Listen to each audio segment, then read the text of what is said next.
Centre है अपना। यहाँ के बच्चों ने काफ़ी अच्छे बड़े लेवल पर सांस्कृतिक कार्यक्रम की तैयारियाँ की थी और यहाँ पर आज हमने जिसको फ़ोन किया था और शायद उम्मीद भी नहीं किया था कि ये लोग भी यहाँ पहुँच आएंगे, तो अपने दिल्ली के मंत्री जी जो समाज कल्याण मंत्री हैं भाई रविंद्र इंद्राज जी, वो आए थे झंडारोहण के लिए।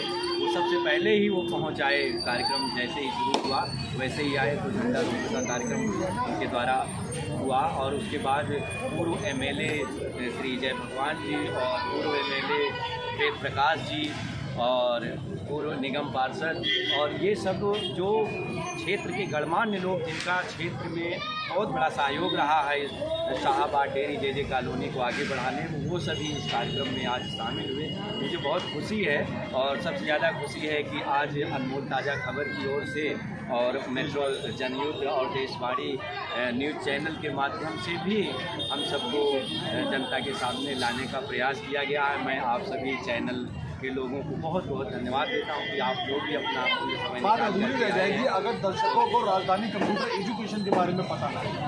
सब लोग अपना अपना सहयोग देते हैं, खिलाड़ी देते हैं, अभिनेता देते हैं, राजनेता देते हैं। राजधानी कंप्यूटर एजुकेशन क्या सहयोग देश में देता है ये जरूर बताना है। बिल्कुल बिल्कुल, जैसा कि आज 26 जनवरी का दिन है और ये 2020 में 26 जनवरी को ही राजधानी कंप्यूटर एजुकेशन की नींव रखी गई थी और उसी दिन से आज ये 26 साल पूरा किया है। इस 26 जनवरी को राजधानी कंप्यूटर एजुकेशन सेंटर ने 26 साल पहले स्थापित हुआ। 26 साल हो गए आज से और यहाँ से बहुत सारे विद्यार्थी सीख करके सरकारी पोस्ट पर, बड़ी बड़ी पोस्ट पर हैं। मुझे बहुत खुशी होती है और यहाँ तक कि अभी एमएलए साहब जो पूर्व एमएलए रहे हैं जय भगवान जी, उन्होंने बताया कि हम इस सेंटर के स्टूडेंट रहे हैं और इस तरह से यहाँ के बहुत सारे विद्यार्थी सीख करके बड़ी बड़ी। हम शाहाबाद डेयरी में हैं जहाँ पे ज़्यादातर ये बच्चे जो यहाँ आते हैं वो मिडिल क्लास या लोअर मिडिल क्लास के होते हैं। उन बच्चों के बारे में प्रतिभा का उजागर करिए जिन्होंने यहाँ से सीखने के बाद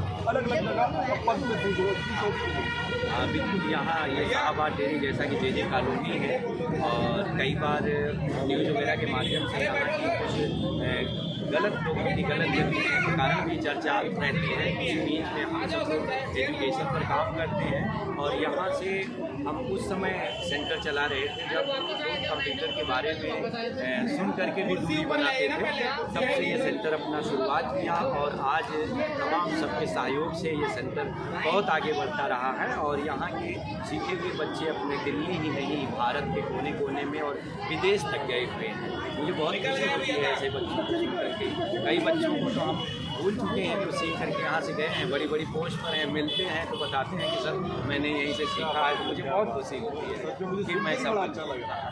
मैं आपको एक किस्सा बताता हूँ यहाँ से जुड़ा हुआ। मैंने सुना है यहाँ आमतौर पे कुछ क्रिमिनल गतिविधियाँ होती हैं, नशा वशा बेचने वाले या छोटा मोटा चाकूबाजी टाइप की घटनाएं होती रहती हैं। या एक बच्चा जो बुरी संगत में बिगड़ रहा था, बिगड़ने ही वाला था कि अचानक ही पता नहीं क्या सोच के वो इनके इंस्टीट्यूट में आ गया। वो बच्चा जो शायद चोर चकार बनने वाला था, वो बच्चा जो शायद नशाखोरी करने वाला था, ये इंस्टीट्यूट में आने के 10 साल बाद सीखने के बाद वो धन्यवाद करने आया, मास्टर जी मैं आपकी वजह से किसी अच्छे होटल वगैरह में काम कर रहा हूँ, नहीं तो मैं भी चोर चकार था। कितना बताइए। ठीक कह रहे हैं। ऐसी कई घटनाएं हैं जो यहाँ के बच्चों से संबंधित हैं कि एक बच्चे का तो मैं बताऊं कि उसकी संगत ही गलत संगत में हो गई थी और यहाँ तक कि अपने माँ बाप तक को भी नहीं कुछ समझता था, उनके साथ भी अभद्र व्यवहार करता था। तो माँ बाप किसी तरह से उसे समझाते हुए ये किए कि तो उसने ये दोष दिया कि आप लोगों ने मुझे पढ़ाया नहीं। तो उन्होंने समझाया कि भाई आगे क्या पढ़ना चाहते हो, तो उसने ये बात रख दिया कि हमें कंप्यूटर कोर्स कराओ तो हम आगे कुछ शायद कर पाएँ। तो उसके माँ बाप यहाँ लेकर के आए और उसने सीखा। यहाँ पर सीख करके उनके माँ बाप को भी यकीन नहीं था कि वो यहाँ सीखेगा, कुछ कर पाएगा, लेकिन वो सीखा और आज एक प्रेस में ही वो जॉब कर रहा है। हाँ, और इसी तरह से मैं बताऊं बिहार 26 साल में कितने बच्चे लगभग सीख गए होंगे? लगभग 6,500 बच्चे यहाँ से सीख करके जा चुके हैं। अच्छा। हाँ। और उनमें से बहुत सारे बच्चे बड़ी बड़ी पोस्ट पर हैं और बहुत सारी कंपनियों में रिक्वायरमेंट हमारे सेंटर पर ही आती है, तो यहीं से बहुत सारे बच्चे डायरेक्ट जॉब पर लग जाते हैं। अच्छा ज्ञान बांट रहा है। शुरुआत हम आपके संघर्ष की करते हैं, क्या एक कंप्यूटर से शुरुआत करी थी? शुरू में 50 कंप्यूटर? नहीं, हमने तो एक कंप्यूटर से ही शुरुआत किया था। पहले तो हम खुद कंप्यूटर कोर्स किए थे यहाँ TCC सेंटर नागलोई से, और कोर्स करने के बाद नौकरी करने का ही प्लान था, तो लेकिन फिर कुछ साथियों ने सलाह दिया कि तुम कंप्यूटर एजुकेशन सेंटर चलाइए और शायद उसमें बहुत अच्छा होगा, तो हमने ग्राफिक सेंटर खोला। तो उसमें हम पहले शुरुआत में 2-4 बच्चों को साथ में सिखाना, बाकी पार्ट टाइम में ग्राफिक वर्क करते थे। ग्राफिक डिज़ाइनर हूँ मैं, तो कंप्यूटर लाइन में। तो इस तरह से धीरे धीरे बच्चे बढ़ते गए। जैसे जो बच्चे हमारे पास शुरुआत में आए वो जॉब पर लग गए, तो पता लगा चर्चाएँ बढ़ने लगी कि उनके यहाँ बच्चों ने सीखा और आगे बढ़े। तो इसी तरह से बच्चे बढ़ते गए। हम एक कंप्यूटर से 2, 2 से 4, 4 से 6, आज अपने यहाँ सेंटर पर लगभग 50 कंप्यूटर हैं। और इस संस्था को मैंने रजिस्टर्ड कराया। ये एक राजधानी कंप्यूटर एजुकेशन वेलफेयर सोसाइटी नाम से रजिस्टर्ड संस्था है जो भारत सरकार की है, और इसकी लगभग 10 ब्रांचें आज चल रही हैं अपने एजुकेशन सेंटर की। तो पहले एक कंप्यूटर से शुरू हुआ, फिर एक सेंटर बना, और फिर उसके बाद यहीं पर जो है दूसरा सेंटर, तीसरा सेंटर, फिर दूसरे क्षेत्र में सेंटर, फिर दूसरे राज्य में भी अपने कंप्यूटर एजुकेशन सेंटर चल रहे हैं। ज्ञानचंद जी, हमने काफ़ी बातें करी लड़कों पुरुष आदमियों को लेके, यहाँ पे क्या लड़कियों ने क्या क्या प्रगति की? आपको बता दें कि लड़कों से ज़्यादा यहाँ लड़कियाँ इस समय हमारे सेंटर पे सीख रही हैं। अच्छा। जो क्वांटिटी है लड़कियों की क्वांटिटी ज़्यादा है और आगे भी बढ़ रही हैं। 26 साल के हिसाब से वालों कई ने तो नौकरी भी कर ली होगी, शादियाँ, बच्चे टाइप भी हो गए। हाँ, बिल्कुल बता तो रहा हूँ कि कई विद्यार्थियों को हम भूल चुके जो बीच में संपर्क में नहीं थे। जब बीच में मिलते हैं वो बताते हैं, सर आपके यहाँ से ही मैंने सीख करके ये काम कर रहा हूँ, मैं यहाँ नौकरी कर रहा हूँ कंप्यूटर लाइन में। बहुत खुशी होती है उनकी बातों को सुन करके, कामयाबी को सुन करके। बच्चों को ये होती है खुशी कि हम कामयाब। जब बच्चे कामयाबी बताते हैं तो हम ये समझते हैं हम सफल हैं। भले हमने बहुत पैसे नहीं कमाए हैं, लेकिन मैं अपने आप को ये समझता हूँ कि हमने लोगों का मार्गदर्शन किया और वो अच्छे काम पर लगे हुए हैं और वो अपने परिवार का पालन पोषण कर रहे हैं। मुझे बहुत खुशी होती है। Thank you very much. और कोई कुछ कहना चाहते हैं? बच्चों में से कोई है? हाँ, लगभग इसमें कई बच्चे सब अपने ही पीछे वालों में। हाँ, एक बच्चा इधर आओ।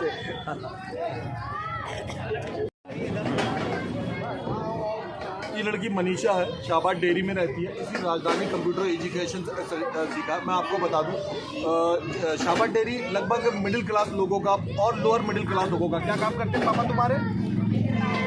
छोटा मोटा काम ही करते हैं, मैं आपको बता देता हूँ। उसके बावजूद मैं क्यों लड़की को आगे लाके जा रहा हूँ? लड़के तो किसी ना किसी तरीके से निकल जाते हैं, ठेला लगा लेते हैं, हलवा बेचने लगते हैं, कुछ भी पकौड़े बेचने लगते हैं। लड़कियों पे बड़ी जिम्मेदारी हमारे समाज के अंदर आती है। ये लड़की यहाँ से, ऐसी कई सारी लड़कियों ने कोर्स सीखा 26 साल में। सीखने के बाद में इन लोगों ने मेहनत करते हुए अलग अलग जगह पे नौकरी के लिए भी प्रयास करा, नौकरी भी करी और साथ में बाद में घर भी संभाले। कब से सीख रही हूँ यहाँ पर? कैसा लगता है यहाँ पे? और बच्चियाँ भी हैं तुम्हारे अलावा? जो पुराने वाले बैच की लड़कियाँ भी कुछ आगे गई, नौकरियाँ वोकरियाँ लगी?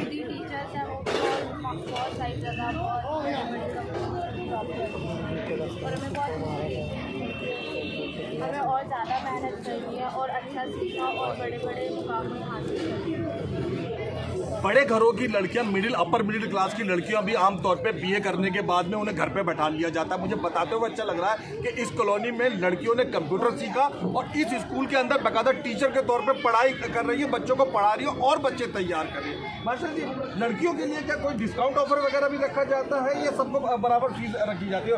फीस को ध्यान में रखते हुए कुछ बताइए। देखो, फीस के लिए तो इतना हम सपोर्ट करते हैं। कई बार कुछ पेरेंट्स ऐसे हैं कि किसी तरह से एडमिशन करा पाते हैं, तो बाद में उनके साथ कुछ मजबूरियाँ हो जाती हैं, फीस देने में मजबूरी, तो बच्चे बताते हैं सर हम बंद करेंगे। तो हम सीधा मना करते हैं उनको कि तुम सीखना नहीं बंद करोगे। फीस के लिए कोई भी बच्चा जो है कंप्यूटर सीखना नहीं बंद करेगा, पढ़ाई नहीं बंद करेगा, हम उससे फीस नहीं लेंगे। कई ऐसे बच्चे हैं कि सीखने के बाद जब वो जॉब करने लगे तब वो मिलने आते हैं और अपने बारे में बताते हैं कि सर मेरी फीस रह गई है और मैं फीस जमा करूँगा। तो ऐसे में बड़ी खुशी होती है तो फीस के लिए किसी बच्चे का कोई कोर्स कभी नहीं बंद किया गया। वो जो कोर्स कर रहे हैं और करना चाहते हैं, बच्चे आगे बढ़ना चाहते हैं, तो उनको हम बराबर सपोर्ट करते हैं कि बिना फीस के वो आगे सीखें और आगे बढ़ें। भाई मैं सरकार से निवेदन करूंगा कि नाचने गाने वालों के लिए पुरस्कार है, किताब लिखने वालों के लिए पुरस्कार है, ऐसा कोई पुरस्कार ऐसे लोगों के लिए भी निकाला जाए जो देश के गरीब गुरबा बच्चों को कंप्यूटर ज्ञान आगे से आगे दे रहे हैं, वो भी अपनी तरफ से निःशुल्क भी कर देते हैं अगर फीस गरीब बच्चा नहीं भर पा रहा। भाई 2 तालियां ज्ञानचंद जी के लिए जरूर होनी चाहिए। लाइन से कंप्यूटर लगे हुए हैं यहाँ पर। यहाँ कंप्यूटर एजुकेशन पर बल दिया जाता है, चारों तरफ कंप्यूटर ही हैं।